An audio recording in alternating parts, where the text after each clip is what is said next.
గోవింద గోవింద గోవింద గోవింద.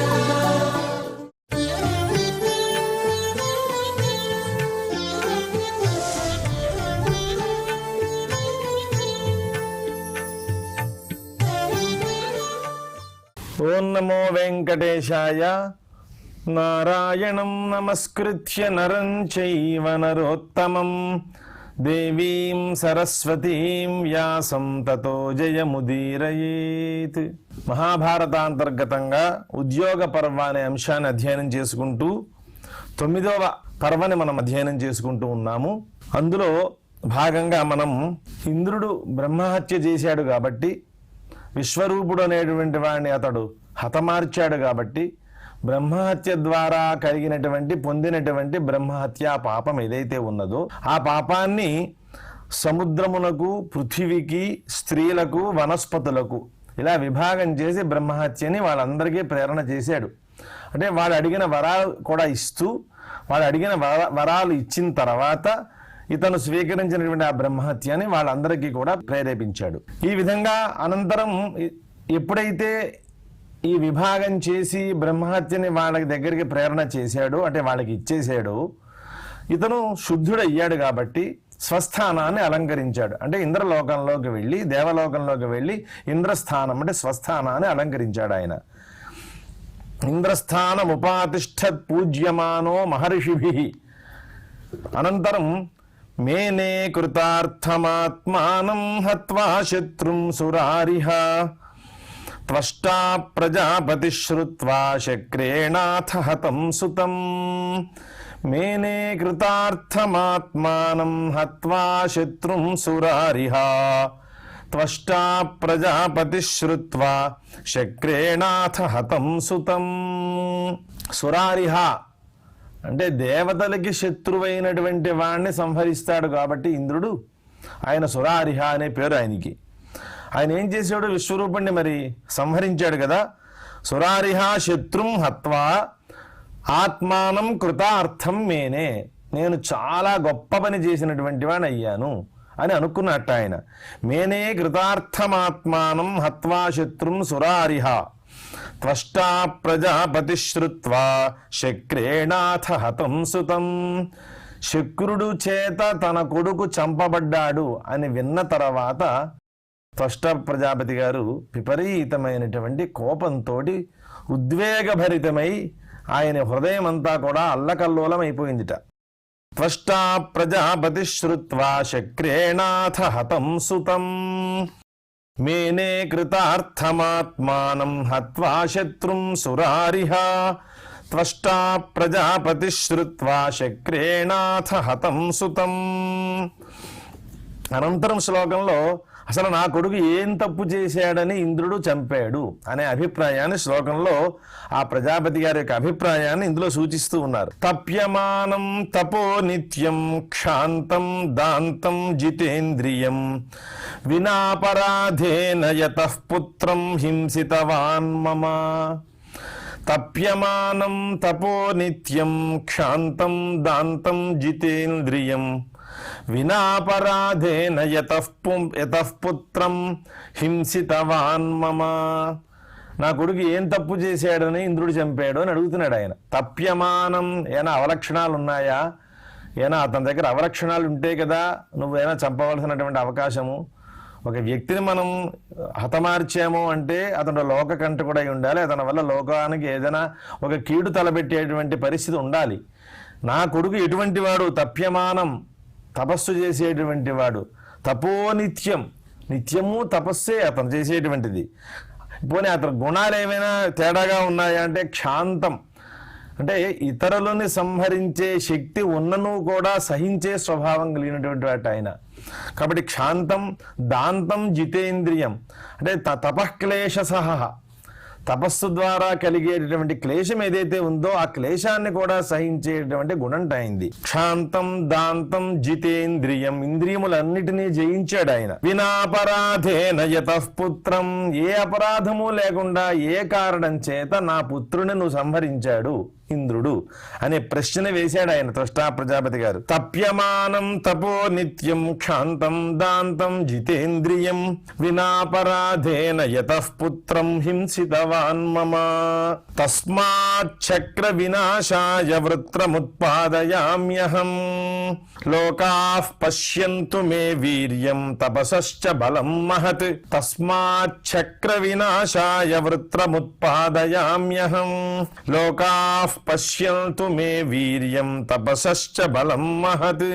నా కొడుకుని ఏ అపరాధము లేకుండా సంహరించాడు కాబట్టి ఇంద్రుణ్ణి సంహరించడం కోసం నేను ఒక వృత్రాసురుడు అనేటువంటి వృత్రుడు అనేటువంటి ఒక కుమారుణ్ణి నేను ఉత్పాదన చేస్తున్నాను అని అన్నాడు ఆయన. తస్మాత్ చక్ర వినాశాయ వృత్రముత్పాదయామ్యహం వృత్రుడు అనేటువంటి ఒకడిని నేను ఉత్పాదయామి పుట్టిస్తూ ఉన్నాను. ఎవరి కోసం అంటే శక్రుడిని నశింపజేయడం కోసం. శక్రుడు అంటే ఇంద్రుడు కాబట్టి ఇంద్రుణ్ణి నశింపజేసేటువంటి కొడుకుని నేను ఉత్పాదన చేస్తున్నాను అని చెప్తున్నాడు ఆయన. దీనివల్ల అటువంటి కొడుకుని నేను ఉత్పాదన చేస్తున్నాను అని అనడం ద్వారా అతని యొక్క సామర్థ్యం ఏమిటి? త్వష్ట ప్రజాపతి గారి యొక్క సామర్థ్యం. లోకాః పశ్యంతు మే వీర్యం నా యొక్క సామర్థ్యం ఏదైతే ఉన్నదో అది అన్ని లోకములు చూతురుగాక అని అంటున్నాడు ఆయన.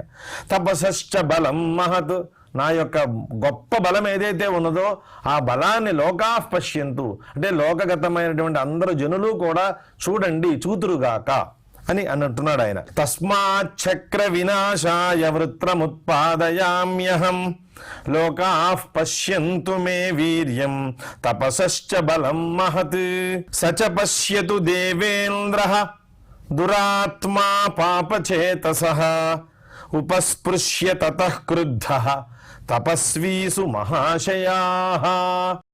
సచ పశ్యతు దేవేంద్రః దురాత్మా పాపచేతసః ఉపస్పృశ్య తతః క్రుద్ధః తపస్వీసు మహాశయాః. దేవేంద్రుడు కూడా నేను చేసేటటువంటి ఈ వృత్రుల ఉత్పాదన ఏదైతే ఉన్నదో ఆ ఉత్పాదన అతను కూడా చూడుగాక అతను కూడా చూడని అని ఆయన ఒక శపథం చేసినట్లుగా. సచ పశ్యతు దేవేంద్రః దురాత్మా పాపచేతసః పాపచేతస్కుడైనటువంటి వాడు దేవేంద్రుడు. ఆ దేవేంద్రుడు నేను చేయబోయేటువంటి ఈ కార్యం ఏదైతే ఉన్నదో ఆ కార్యాన్ని చూడని అని అంటున్నాడు ఆయన. అనంతరం ఉపస్పృశ్య ఇలా చేసి సంకల్పం చేసేట ఆయన. ఉపస్పృశ్య తతః క్రుద్ధః చాలా క్రోధుడై ఉన్నాడు. మరి కొడుకుని పోగొట్టుకున్నాడు కదా కాబట్టి ఆ క్రోధం అంతా మనసులో నిండిపోయి ఉన్నది ఆయనకి. తపస్వీసు మహాశయాః కేవలం క్రుద్ధుడై ఉన్నాడు అంటే ఇతర లక్షణాలు లేవని కాదు అర్థం. కేవలం కోపం మాత్రం కాదు ఆయన దగ్గర ఉన్నది. కొడుకుని పోగొట్టుకోవడం ద్వారా కోపం తప్పితే స్వతసిద్ధమైన కోపం కాదది. ఆయన ఎటువంటి వాడు? తపస్వి, గొప్ప తపస్సు కలిగినటువంటి వాడు. సుమహాశయాః గొప్ప యశస్సు కలిగినటువంటి వాడు. మామూలు యశస్సు కాదు ఆయనది. అగ్నౌ హుత్వా సముత్పాద్య ఘోరం వృత్రమువాచః ఇంద్రశత్రో వివర్ధస్వ ప్రభావాత్ తపసో మమ. అగ్నౌ హుత్వా సముత్పాద్య ఘోరం వృత్రం ఉవాచః ఇంద్రశత్రో వివర్ధస్వ ప్రభావాత్ తపసో మమ.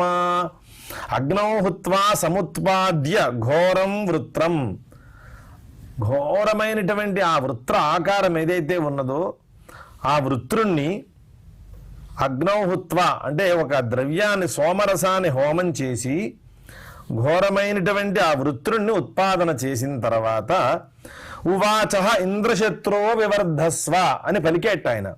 ఇంద్రశత్రో వివర్ధస్వ అంటే ఈయన అభిప్రాయం ఏమిటి అంటే ఇంద్రుడు శత్రువుగా కలిగినటువంటి వాడా ఇంద్రుడు శత్రువుగా ఉన్నటువంటి వాడా అనేటువంటి రెండు అర్థాలని ఇక్కడ వివరణ చేస్తూ వేదం చెప్పింది. ఇక్కడ మామూలుగా ఇంద్రశత్రో వివర్ధస్వ ప్రభావాదు తపసో మమ అంటే ఇంద్రుడికి శత్రువైనటువంటి ఓ వృత్రుడా వివర్ధస్వ అనే అభిప్రాయంతో ఈయన ఆ మంత్రం ఉచ్చరించారు. ఇంద్రశత్రో వివర్ధస్వ ప్రభావాదు తపసో మమ. నా యొక్క తపఃప్రభావం చేత ఇంద్రుడు శత్రువుగా కలిగినటువంటి వాడు కాకుండా ఇంద్రుడికి శత్రువుగా నువ్వు వృద్ధి పొందుము అని ఆయన అభిప్రాయం. ఈ మంత్రాన్ని చెప్పి ఆయన ఏం చేశారు అంటే ఆ వృత్రాసురుని ఉత్పత్తి చేశాడు ఆయన. ఇక్కడ వేదం ఏం చెబుతుంది అంటే ఒక వేదం యొక్క అనువాదమే అని మనం అనుకున్నాం కాబట్టి వేదంలో చెప్పినటువంటి యథాతథంగా ఉన్నటువంటి అర్థాన్నే ఇక్కడ మనకి శ్లోక రూపంలో అనుసంధానం చేసి వేదవ్యాస మహర్షి అందించారు. ఆ వేదంలో ఉన్నటువంటి ఒక ఘట్టం చూసినట్లయితే త్వష్టా హతపుత్రో వీంద్రగూ సోమమాహరత్ తస్మిన్నింద్ర ఉపహవమైచ్ఛత తన్నోపాహ్వయత పుత్రం మే వధీరితి సయజ్ఞవేష సంకృత్వా ప్రాసః సోమమపిబత్ తస్య యదత్యశిష్యత తత్వష్టాహవనీయముపప్రావర్తయత్ స్వాహేంద్ర శత్రుర్వర్ధస్వేతి. ఇంతవరకు ఒక ఆఖ్యాయిక అంటారు దీన్ని, ఉపోద్ఘాతంగా చెబుతున్నారు ఆయన. ఈ వేదం చెబుతూ ఉన్నది ఇక్కడ ఈ మాట. అంటే త్వష్ట హతపుత్ర, అలాగే విశ్వరూపుణ్ణి కోల్పోయినటువంటి వాడు త్వష్ట ప్రజాపతి కాబట్టి ఆయన వీంద్రం సోమమాహరత, ఆయన సోమయాగం చేసేట. ఎటువంటి సోమయాగం చేశాడంటే ఇంద్రరహితంగా సోమయాగాన్ని చేశాడు ఆయన. అంటే ఇంద్రుడు ప్రధాన దేవత సోమయాగానికి, ఇంద్రుడు లేకుండా సోమయాగం అనేది లేదు. కాబట్టి ఇంద్రుడు మరి ఈయన కొడుకుని చంపాడు కాబట్టి ఇంద్రుని ఈయన ఆహ్వానించకుండా సోమయాగాన్ని చేశాడు. వీంద్రగో సోమమాహరత తస్మిన్ ఇంద్ర ఉపహవమైచ్ఛత. ఇంద్రుడు ఏం చేశాడంటే, ఏమయ్యా సోమయాగం చేస్తున్నావు, నేను లేకుండా ఎట్లా ఆ యాగం సంపూర్ణమవుతుంది, కాబట్టి నన్ను ఆహ్వానం చెయ్యి అన్నాడు. తస్మిన్ ఇంద్ర ఉపహవమైచ్ఛత తన్నోపాహ్వయత పుత్రం మే వధీరితి. ఆయన ఏం చెప్పాడంటే, నా కొడుకుని చంపినటువంటి వాడివి నువ్వు, నిన్ను నేను ఏ విధంగా ఆహ్వానం చేస్తాను? తన్నోపాహ్వయత, నిన్ను నేను పిలిచే అవకాశమే లేదు. పుత్రం మే వధీరితి. అలా ఎప్పుడైతే అన్నాడో చాలా క్రుద్ధుడయ్యాట ఇంద్రుడు. సయజ్ఞవేష సంకృత్వా ప్రాసః సోమమపిబత్. ఆయన ఏం చేశాడంటే యజ్ఞశాలని ప్రవేశించాడు, యజ్ఞస్థానాన్ని ప్రవేశించి యజ్ఞ మండపాన్ని ఆశ్రయించి అక్కడ సోమం ఏదైతే ఉన్నదో, దేవతలకు సోమం ఇచ్చారు కదా, ఇచ్చిన తర్వాత ఉండేటువంటి ఒక భాగం, శేషభాగం ఉందట అక్కడ. సయజ్ఞవేష సంకృత్వా ప్రాసః సోమమపిబత్. అంటే ప్రాసః సోమం బలాత్, ఆయన ఏమో సాక్షాత్తుగా ఇంద్రుడు దేవతగా కలిగినటువంటి సోమయాగం కాదు కాబట్టి, ఇంద్రుడికి అందులో సోమాన్ని ఇవ్వలేదు కాబట్టి ఇంద్రుడే ఆ యాగశాలకు వెళ్ళి బలాత్ ఆయన దగ్గర ఉండేటువంటి సోమాన్ని పానం చేసేసేట.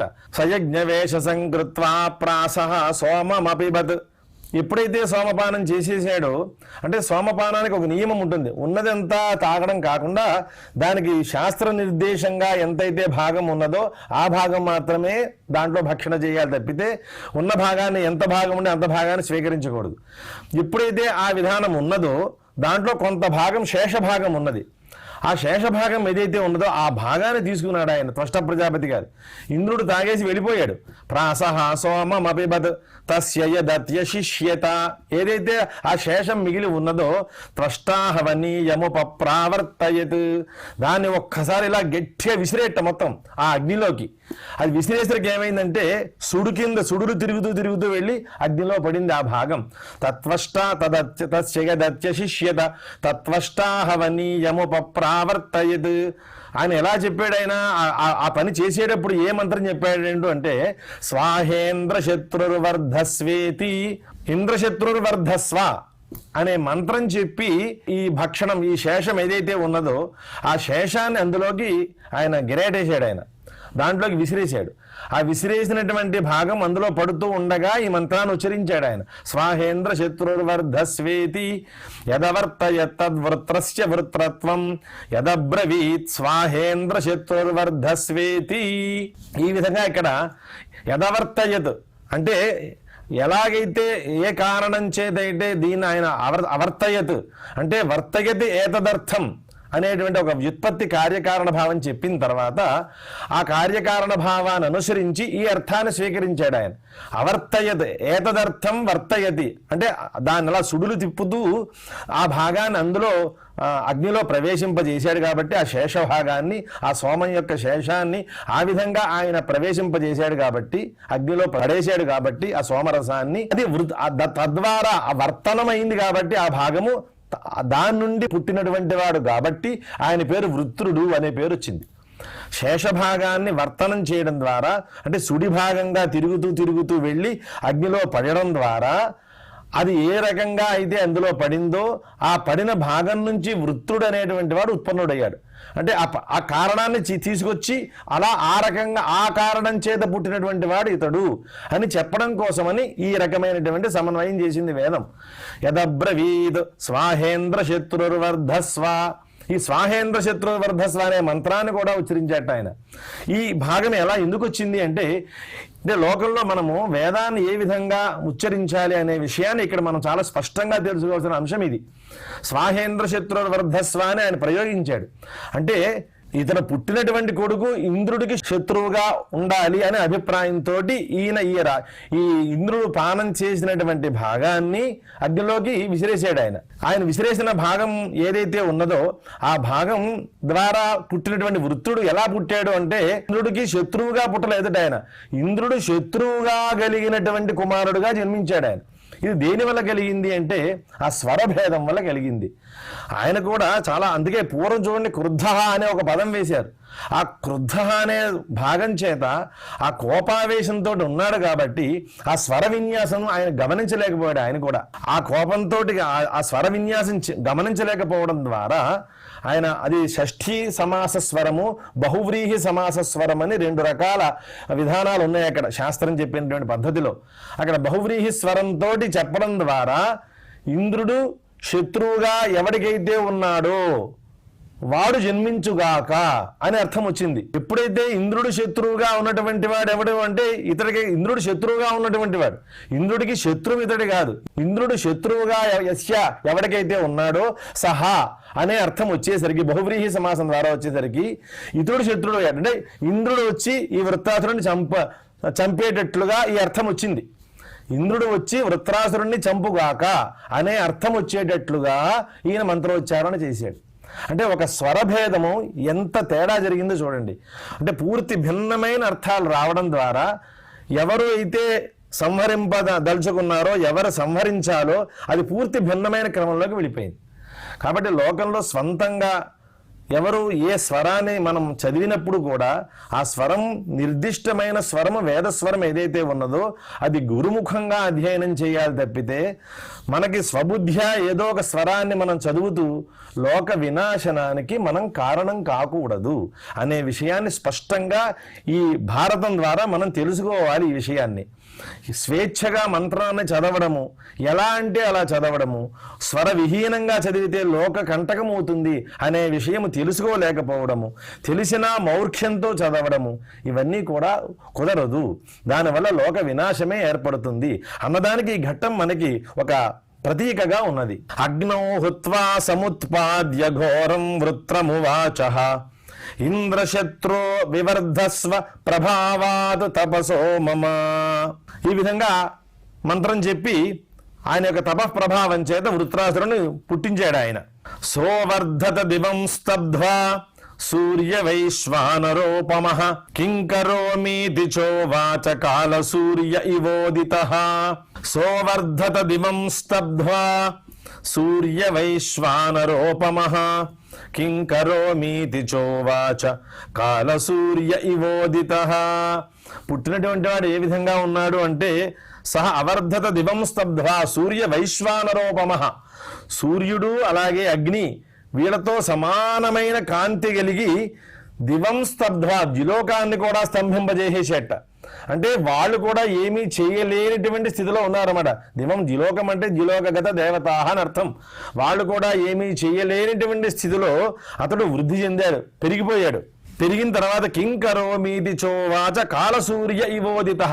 ప్రళయకాల సూర్యుని వలె ఉదయిస్తూ నేనేం చెయ్యాలి అని అన్నట్టు ఆయన. అంటే ప్రజాపతి గారు కదా, మరి ఆయన ఎంతో క్రుద్ధుడై వృత్రాసురుని ఉత్పత్తి చేశాడు కాబట్టి అతను పుట్టిన తర్వాత నేనేం చెయ్యాలని ప్రశ్న వేసిన తర్వాత ఆ ప్రశ్నకి సమాధానంగా అనంతర శ్లోకంలో ఫస్ట్ ప్రజాపతి గారు చెబుతూ ఉన్నారు. శక్రం జహీతి చాప్యుక్తః జగామ త్రిదివం తతః తతో యుద్ధం సమభవత్ వృత్రవాసవయోర్మహత్. శక్రం జహీతి చాప్యుక్తః జగామ త్రిదివం తతః తతో యుద్ధం సమభవత్ వృత్రవాసవయోర్మహత్. శక్రం జహి ఇంద్రుణ్ణి నువ్వు నశింపజేయి. అని అన్నాడు ఆయన. ఇంద్రుడిని నాశనం చెయ్యి అని ఎప్పుడైతే చెప్పాడు, జగామ త్రిదివంతతః, వెంటనే స్వర్గానికి విడిపోయేట ఈయన. తతో యుద్ధం సమభవత్ వృత్రవాసవయోర్మహత్, గొప్ప యుద్ధం వీళ్ళిద్దరి మధ్య ప్రారంభం అయిపోయిందిట. తతో యుద్ధం సమభవత్ వృత్రవాసవయోర్మహత్ సంక్రుద్ధయోర్మహాఘోరం ప్రసక్తం కురు సత్తమ తతో జగ్రాహ దేవేంద్రం వృత్రో వీరశతక్రతుం అపావృత్యాక్షిపద్వక్త్రే శక్రం కోపసమన్వితః గ్రస్తే వృత్రేణ శక్రేతు సంభ్రాంతాస్త్రిదివేశ్వరాః సంక్రుద్ధయోర్మహాఘోరం ప్రసక్తం కురు సత్తమ తతో జగ్రాహ దేవేంద్రం వృతో వీరశతక్రతుం అపావృత్యాక్షిపద్వక్త్రే శక్రం కోపసమన్వితః గ్రస్తే వృత్రేణ శక్రేతు సంభ్రాంతాస్త్రిదివేశ్వరాః. సంక్రుద్ధయో, ఇరువురు కూడా చాలా కోపంతో ఉన్నారట. ఇరువురికి కోపమే కదా. ఇప్పుడు ఇతన్ని చంపాలని ఆయన వచ్చాడు, ఆయన చంపాలని ఈయన వచ్చాడు, కాబట్టి సంక్రుద్ధులై ఉన్నారట ఇరువురు కూడా.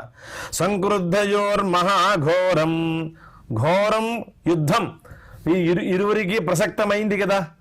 ఇరువురికి ప్రసక్తమైన తర్వాత తతో జగ్రాహ దేవేంద్రం వృతో వీర, వీరుడైనటువంటి వృతుడు దేవేంద్రుడి దగ్గరికి వెళ్ళాడు. వెళ్ళిన తర్వాత శతక్రతుం అపావృత్యాక్షిపద్వక్త్రే శక్రం కోపసమన్వితః. శతక్రతువు అంటే ఇంద్రుడు 100 క్రతువులు చేసేట ఆయన. 100 క్రతువులు చేశాడు కాబట్టి ఆయనకి శతక్రతువు అని పేరు. కేవలం శతక్రతువు అంటే శతసంఖ్యాకమనే కాదు, ఉపలక్షితమైన మహాక్రతువులు. ఆయన చేయని క్రతువు అనేది లేదు కాబట్టి సమస్త క్రతువులని చేసినవాడు కాబట్టి ఆయనకి శతక్రతువు అని పేరు పెట్టారు.